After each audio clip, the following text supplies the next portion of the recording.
America पर 0% और हमारा 18%। 3 सवाल पर यही बोले एमईए बताएगा। एमईए से पूछा जा रहा है वो पीयूष गोयल के ऊपर फेंक रहे हैं, तो जवाब तो देना चाहिए ना।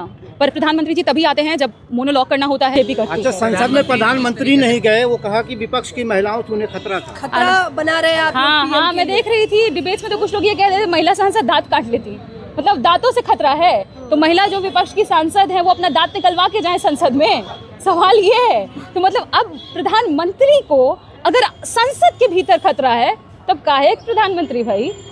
किसकी सुरक्षा की जिम्मेदारी है? कौन देश को ये आश्वासन देगा कि मेरे होते हुए किसी को कुछ नहीं हो सकता? वो पहले खुद ही डरे हुए सदन में भीतर और महिलाओं के ऊपर आरोप लगाए जा रहे हैं, ये तो हास्यास्पद है। अच्छा, जातिवाद को लेकर आप बोलिए। आपने कुछ सेकंड के लिए कहा था जो ट्रेड डील हुई है और जिस तरीके से प्रधानमंत्री ने सरेंडर किया है, जो आप दस्तावेज देख रहे हैं, उसमें आपको क्या लगता है कि प्रधानमंत्री की पूंछ दबी हुई है वेस्टीन फाइल मामले में? जैसा आपने कहा कि सरेंडर, बिल्कुल सही कहा, ये पूर्ण आत्मसमर्पण है।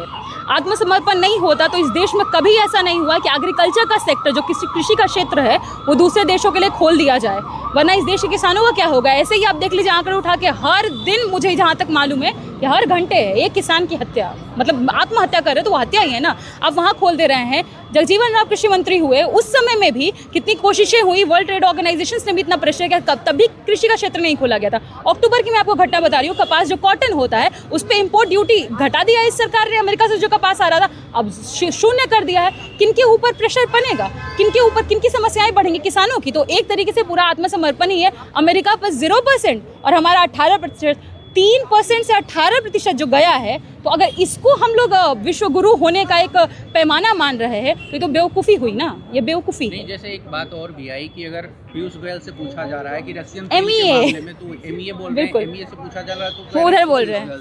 हम लोग शुरू में पॉलिसी पैरालिसिस की बात 2014 से पहले होती थी, अब ये क्या सरकार खुद फंस गई उसमें? आप खुद देखिए ना, जब हम लोग छोटे थे हमेशा हम लोग पढ़ा करते थे कि देश में कुछ भी होता है तो सारा मंत्रिमंडल उसके लिए जिम्मेदार होता है। पर जब प्रधानमंत्री नॉन बायोलॉजिकल हो जाता है तो मंत्रिमंडल भी शायद भूल जाता है कि उसका भी कोई कर्तव्य है, कोई काम है। हर सवाल पर पीयूष गोयल हर सवाल पर यही बोले एमईए बताएगा।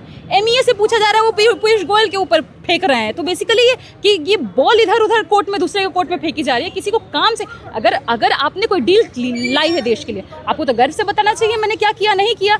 आपको इस बात की भी चिंता नहीं है क्या कि उस जो व्हाइट हाउस से आया, आपने अगर वो पढ़ा होगा, उसमें ये लिखा हुआ है कि अमेरिका हम नजर रखेगा कि क्या भारत कहाँ से रशिया से तेल खरीद रहे नहीं खरीद। होता कौन है अमेरिका? बॉस है। किसका बॉस है अमेरिका?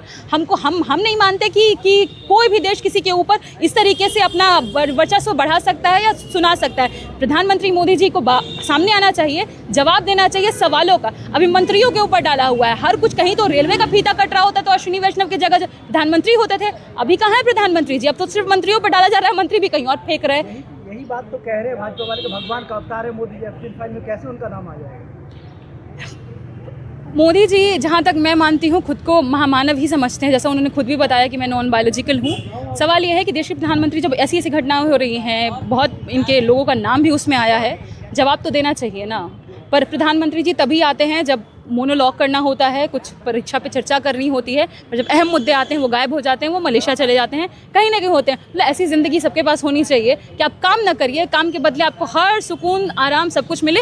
जब मन करे आप आइए, आराम से बहुत बड़ी सी कोठी है उसमें रहिए, ऐश कीजिए। यही है। अच्छा, जाति को लेकर एक लगातार सवाल किया जा रहा है। कहा है पार्लियामेंट को कि जो जाति को लेकर एक सवाल किया जा रहा है, अलाउ न करें कि डिफेंस बजट पे या फिर पीएम केयर्स पे सवाल पूछे जाएं। तो जिस तरीके से पीएमओ डिक्टेट कर रहा है पार्लियामेंट, तो आपको लगता है कि एक बड़ी जो संवैधानिक संस्था है उसको जो है दबाने की पीएमओ नहीं डिक्टेट कर रहे होते तो जो भाषा निशिकांत दुबे जी ने देश की पहली महिला प्रधानमंत्री के लिए इस्तेमाल की, वो इस्तेमाल होता क्या अगर वो डिक्टेट नहीं कर रहे होते? तो जिस तरीके से हर चीज़ के लिए नेहरू जी को लगे कि खड़ा कर दिया जाता है, वो होता क्या? अब कोई कहीं किताब का एक कवर दिखाने में वो बंद कर लिया जाता है, पर निशिकांत दुबे जी को लगातार 3 से 4 मिनट बोलने दिया जाता है, वो भी निहायत ही बहुत खराब बातें बोलने दी जाती हैं। ये होता क्या? सीधी बातें, पूरा इंटरफेरेंस है। जाति को लेकर आखिरी सवाल लेना चाहेंगे। वो लोग कह रहे हैं कि जाति के नाम पर आरक्षण लेने में आप लोगों को कोई आपत्ति नहीं है, लेकिन जाति बताने में बहुत आपत्ति आती है, शर्म भी आती है। जाति का टिप्पणियाँ जो करोगे तो वो तो क्रिमिनल है ही, वो एक तरीके से वो इलीगल है, गैर कानूनी है। मतलब वो गैर कानूनी काम करने का भी आपको लाइसेंस चाहिए क्या? सवाल ये है। और रही रिजर्वेशंस की बात, तो वो जातिगत भेदभाव से बचाने के लिए ही मिला है, हमें स्ट्रॉन्ग करने के लिए मिला है, और वो तो सभी का संवैधानिक अधिकार है। और मजबूती से मैं तो कहूँगी जितने दलित, बहुजन, वंचित तबके के बच्चे हैं, मजबूती से आरक्षण को सिर्फ क्लेम करिए, ये नहीं कि हम छुपाएंगे। क्यों छुपाएंगे भाई?